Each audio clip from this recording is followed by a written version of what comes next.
অনেকক্ষণ ধরে তোমার বক বক শুনছি। সত্যি কথা বলো তো, তুমি জানতে না যে আমি তোমাকে পছন্দ করি? অনুরাধা অনুরাধা করে সারাক্ষণ মেতে থাকতাম, সেটা দেখতে না?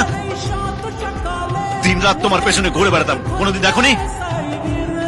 আরে মেয়েরা তো 1 কিলোমিটার দূর থেকে বুঝতে পারে কোন ছেলে তাকে দেখছে, আর তুমি অফিসে বসে সারাক্ষণ তোমাকে দেখছি, সেটা বুঝতে পারোনি? সব জেনে শুনে নাকাম হচ্ছে না? আরে তোমার যদি আমাকে পছন্দ নাই থাকতো তাহলে বলে দিতে পারতে যে আমি একজন এনআরআইকে বিয়ে করতে চাই। তোমার সঙ্গে আমার স্ট্যাটাস মেলে না, তার জন্য সবার সামনে তো নাটক করার কি আছে? হ্যাঁ, লোকের সিম্পাথি পেতে চাও, তাই না?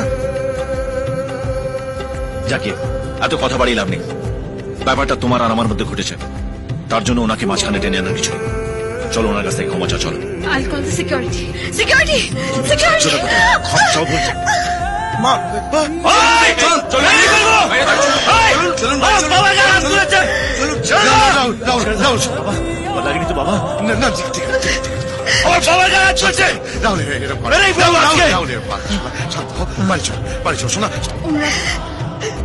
অনুরাধা কেঁদো না প্লিজ।